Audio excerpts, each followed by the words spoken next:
헬로 이슈토크입니다. 오늘은 경남도 정책자문단 위원 유진상 창원대 건축학부 교수, 전 보건복지부 장관 정책보좌관 안소동 시사평론가 두 분과 함께합니다. 안녕하십니까? 반갑습니다. 네, 반갑습니다. 네, 먼저 신종 코로나 이야기로 오늘 이슈토크 시작해 보겠습니다. 신종 코로나 확산을 막기 위해서 지자체 움직임이 활발합니다. 하지만 여전히 빈틈은 존재하는데요. 자, 그중 하나가 바로 열화상 카메라 부족입니다. 일단은 이 카메라 부족이 왜 문제가 되는지 짚어주시죠. 우선 그 열화상 카메라가 뭔지 좀 물론 대부분 아시겠지만 그 모든 그 생물체에서는 복사열이 발생을 합니다. 네. 복사열을 감지해서 이제 다양한 색깔로 시각화해서 보여주는 장치인데 보통 이제 열화상 카메라는 그 방사한 그 적외선을 그 센서를 이용해서 전기 신호로 이제 바꿔서 온도가 낮은 경우 이제 보통 푸른색, 높은 경우에는 붉은색 계열로 우리 눈에 이제 보여주는데 네. 그걸 이제 일반적으로는 그걸 화면으로 보여주잖아요. 네. 그러니까 이제 시그널 신호가 좀 다른 거죠. 그리고 이제 일반적으로 보통 카메라 앞을 지나는 사람들이 37도가 넘어가면 경보음을 울리도록 설계가 돼 있습니다. 그래서 이제 전염병이나 이제 발열에 관련된 그런 어떤 재난을 감지하는 가장 기초적이고 간단한 네. 이제 측정 장비라고 할 수 있는 셈이죠. 근데 이제 경남 쪽에서 보유하고 있는 열화상 카메라가 좀 부족하다. 네. 그런 이제 여론들이 지금 많이 나오고 있고 조사 결과가 나오고 있고 특히나 이제 바이러스 그 직접 유입 관문 지역민들이 왔다 갔다 하는 관문이 될 수 있는 터미널이나 역에도 좀 턱없이 부족하다. 네. 이런 이야기들이 나오고 있고 실제로 시민들 이제 열화상 카메라가 없는데 부족한데 어떠냐고 물어보면 시민들의 반응은 상당히 불안해하는 반응들을 그렇죠. 보이는 걸 이제 볼 수가 있었습니다. 예. 이런 지적이 나오니까 창원시는 뭐 창원역 등 5곳에 열화상 카메라를 추가로 좀 설치를 했다고 합니다. 하지만 말씀처럼 다른 지자체 경우에는 여전히 좀 부족한 거죠? 예, 지금 경남 쪽 18개 시군 통계를 보면 열화상 카메라는 이제 3일 기준으로 모두 20개였는데 창원에서 3개를 추가로 해서 5개를 추가. 5개가 추가됐나요? 네. 일단 추가해서 이제 조금 는 상태고 그 양산이 2개, 남해가 2개, 김해, 거제 등 이제 다른 시군에서 보통 이제 한 대 정도를 열화상 카메라를 비치했는데 네. 뭐 외국인이 가장 많은 김해나 밀양, 산청, 거창 같은 경우는 고장이 나서 미사용 중인 경우, 그렇죠. 뭐 이런 경우도 있었고 창녕, 고성, 함양, 합천 4곳은 열화상 카메라가 한 대도 없었습니다. 예. 그래서 이제 지금 급하게 시군마다 추가로 구매할 예정이고 네. 이제 하지만 이제 그 예산이라는 게 쉽게 이렇게 집행할 수 있는 부분이 아니잖아요. 근데다가 열화상 카메라가 되게 비싸요. 저희 네. 생각보다. 그리고 이제 하나 더 모니터링하는 그 인건비가 또 들어가잖아요. 그렇죠. 그 인원을 합하면 예산이 이제 꽤 들어가기 때문에 뭐 어떤 지자체에서는 뭐 승객 이마에다 대는 체온계는 구비하고 있다 이런 뭐 황당한 답을 하기도 하는 그런 실정입니다. 그렇군요.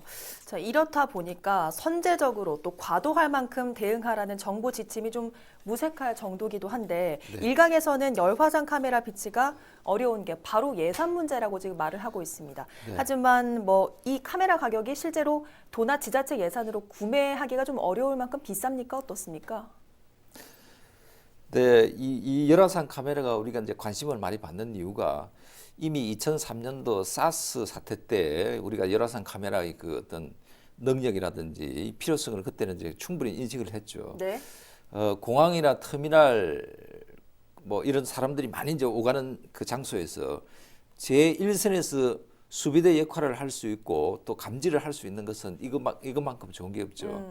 그래서 기본적으로 많은 인원이 들어올 때 그 많은 인원을 일일이 이렇게 식별하기는 어렵습니다. 네. 그래서 이 기계를 이제 사용하면은 초등 단계에서는 100% 완벽하게 이 바이러스 감염자를 찾아낼 수가 있죠. 그래서 네. 이게 중요한데 지금 아무래도 뭐 열화상 카메라가 이렇게 중요하다 보니까 좀 사람들이 많이 모이는데 설치를 많이 해야 되는데 이 못하고 있는 이유 중에 하나가 이 카메라 이제 가격대가 보면은 네. 수백만 원에서 좀 비싼 거는 2천만 원까지 한답니다. 이렇게 굉장히 고가의 가격이기 때문에 네.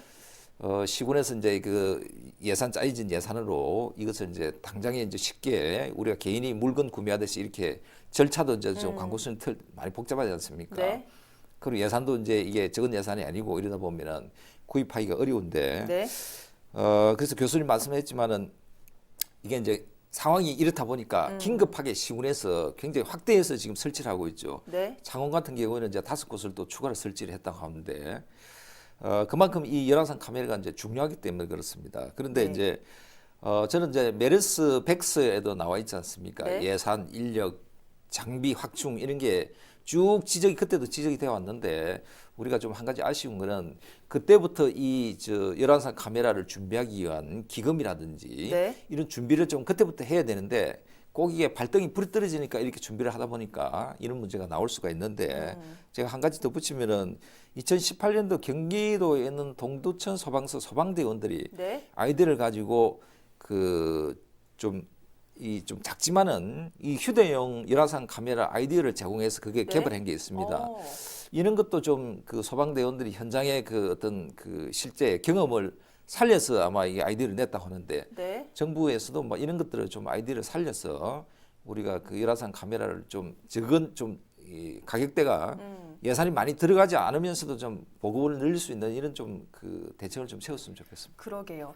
이게 도민의 생명과도 직결된 문제기도 하지만 현재 뭐 8대를 운영하는 창원시의 사례를 보면 예산 탓만 하기 좀 어려울 것 같아요. 그래서 경남도가 좀 질타를 받고 있는데 그 내용 좀 짚어주시죠. 원래 이제 그 도에 시군에 관공서에 나온 물건들은 이제 입찰을 하거나 해서 절차들이 굉장히 복잡합니다. 네.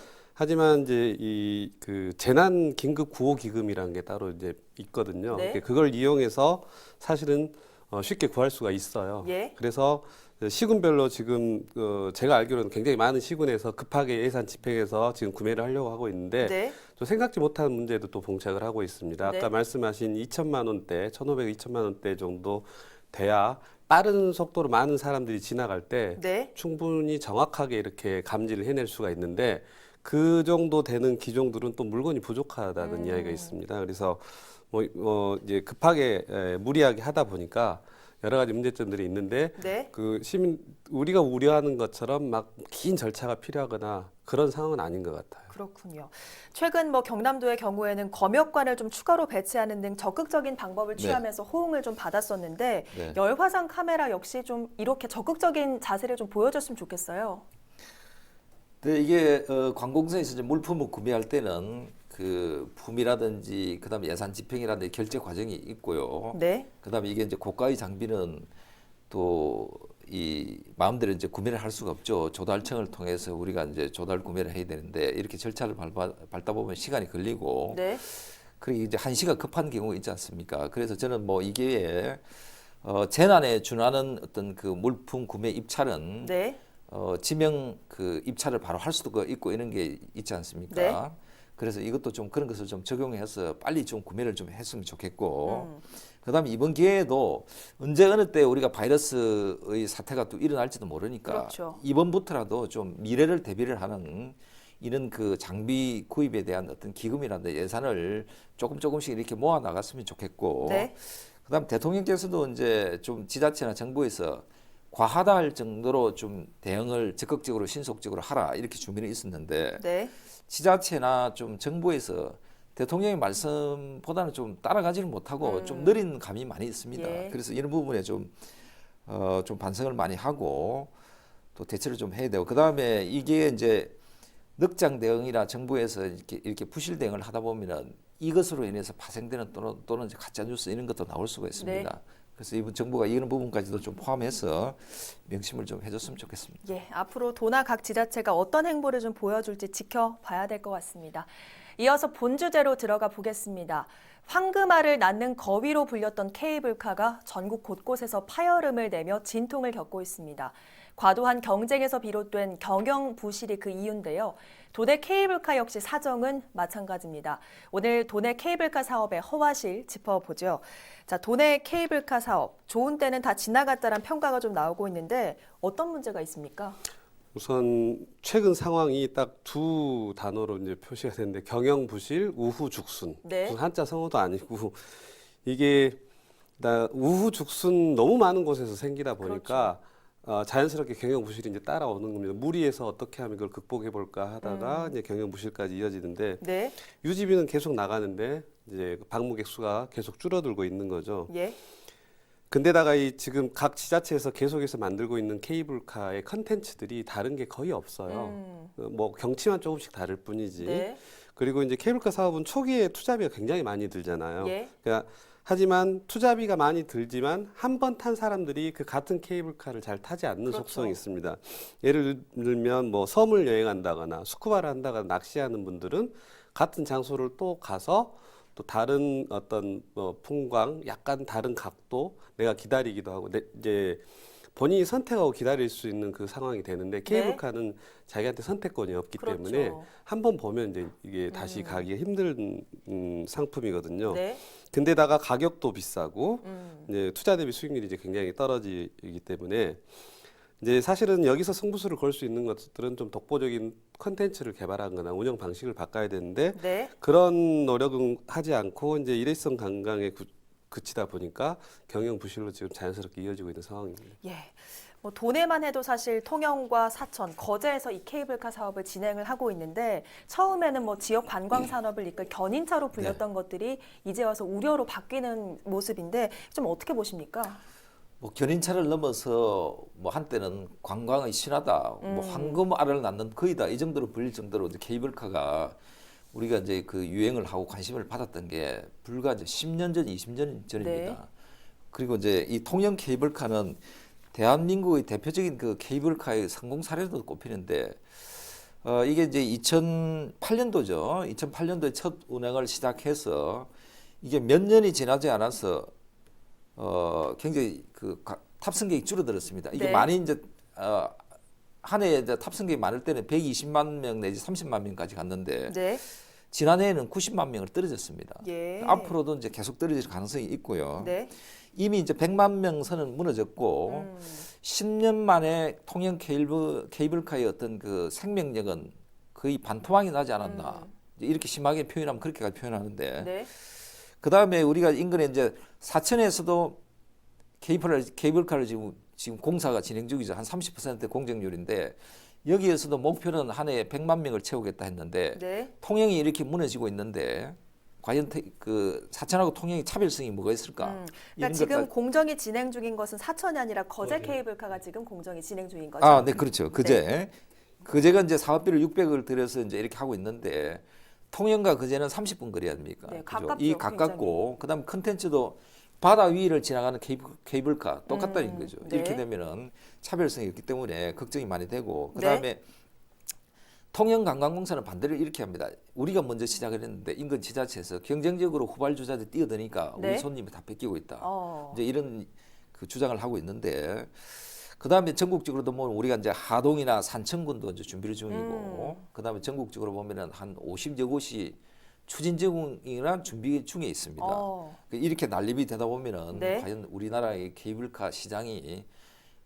과연 이게 성공적으로 앞으로 나아갈 수 있을지 걱정이고 네. 통영 같은 경우에도 작년에 이제 국세가 1,485억 원이 떨어졌습니다. 네. 이게 이제 불과 5년 전만 해도 9,200억, 9,300억대의 국세 수입이 있던 도시인데 굉장히 많이 이렇게 줄었네요. 도시가 침체되어 가고 있는데 과연 차별화되지 않는 관광 상품으로 네. 어떻게 관광에 성공할 수 있을지 걱정을 많이 할 수밖에 없죠. 예, 지적해 주신 대로 별다른 특색 없이 추진되는 이 케이블카 사업을 보면서 전문가들은 미리 또 부정적인 예측을 많이 내놓기도 했습니다. 실제로 말씀처럼 통영시의 케이블카는 작년에 성적이 굉장히 좋지 않았다고 하는데 타 지역 역시 좀 비슷한 수준을 받게 되지 않겠습니까?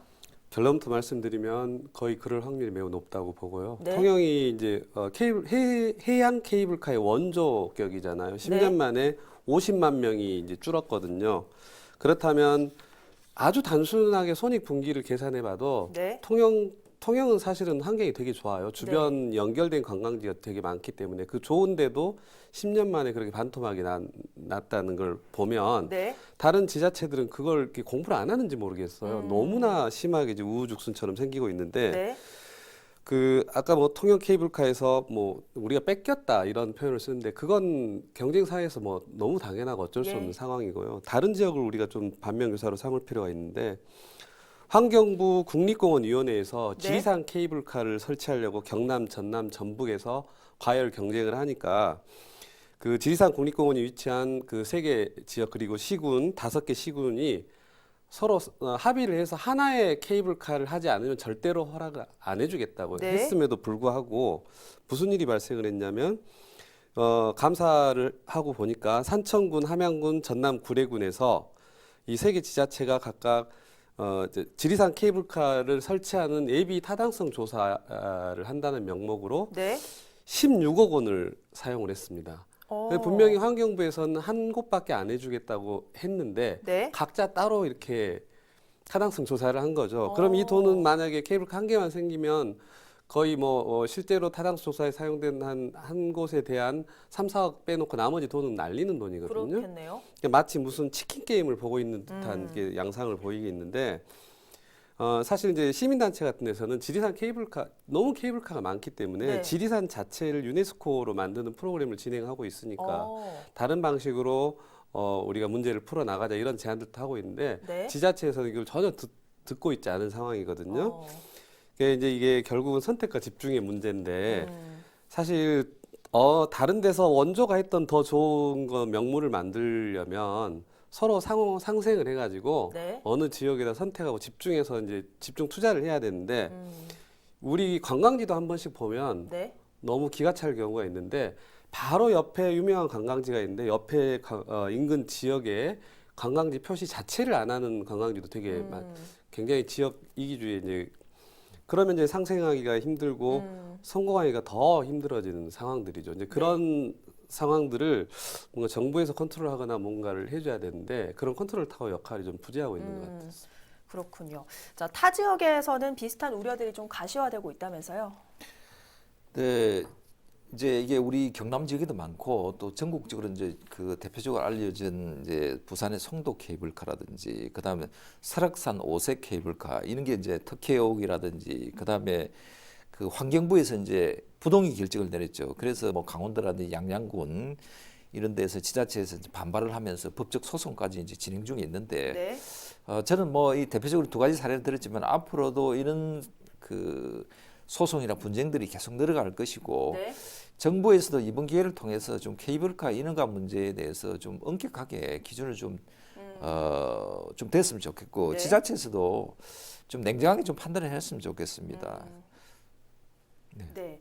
자, 케이블카 사업이 현재 또 한창 진행되고 있는 지역도 있는데 말씀해주신 다른 지적들을 좀 반영을 해서 사업 준공 전에 약간 방향 전환을 좀 고려해보는 것도 좋지 않겠습니까? 예, 지금 현재 경남 같은 경우는 거제, 하동, 산청 지금 준비 올해나 내년 초를 목표로 이제 열심히 착공 단계까지 지금 준비를 하고 있는데 네. 사실 예전처럼 케이블카 설치한다고 관광이 어느 시대든 끝났다고 봐야죠. 그렇죠. 그럼 이제 뭘 해야 되냐면 결국은 차별화된 콘텐츠가 이제 있거나 네. 또는 이제 디테일이 이제 굉장히 우리 그 봉준호 감독 디테일 굉장히 대단하듯이 그렇죠. 저희가 그 케이블카 한 6군데를 이렇게 가봐서 해양 케이블카를 네. 다 타봤는데 일단 구조물이 예뻐야 됩니다. 사천 같은 경우 너무 과도한 구조물인데 네. 그리고 구조물이 눈에 잘 안 띄고 풍광이 눈에 보여야 되는데 그런 것도 굉장히 소홀하고 승강장이 산 정상보다 튀어 올라가면 안 되는데 네. 더 막 거대하게 있는 그런 경우도 많고 아주 네. 기본을 안 지키고 있는 거죠. 그리고 산 정상에 내려서 잠깐이라도 걷도록 유도를 해야 되는데 네. 그런 부분도 굉장히 약하고 그리고 이제 컨텐츠 개발도 중요하지만 형식 변화도 되게 중요한데 네. 이번에 경남 사천에서 사천 바다 케이블카 타고 돌고래 상갱이를 촬영을 해서 SNS에 올려주면 네. 상품이나 상금을 주는 그런 이벤트를 하고 있습니다. 네. 그리고 진해 얼마 전에 이제 개장한 찜라인 같은 경우는 도저히 이게 수익성이 안 나오니까 네. 갈 때는 찜라인을 타고 내려가는데 올 때는 쾌속정을 타고 그렇죠. 오는 끼워 팔기식의 이제 네. 그런 것도 어떻게 보면 하나의 아이디어고 다른 지역에서 주목할 만한 두 곳이 있는데 여수 케이블카 같은 경우가 굉장히 성공을 했음에도 불구하고 네. 그리고 또 하나 그 수익의 3%를 공익으로 이제 이렇게 기부를 했음에도 불구하고 네. 환경 파괴가 너무 심하다는 그 악평을 받고 있습니다. 우리가 주목할 만한 게 목포 케이블카인데 네. 야간 운영을 하고 있고 네. 근대유산을 조망하게 해서 차별화에 좀 성공한 케이스입니다. 예, 알겠습니다. 자, 선택과 집중, 지자체 사업에도 마찬가지겠죠. 그 중심에는 지역색이 가미된 콘텐츠가 필요함을 잊지 않아야겠습니다. 오늘 헬로 이슈토크 여기서 마치겠습니다. 함께해 주신 여러분 고맙습니다.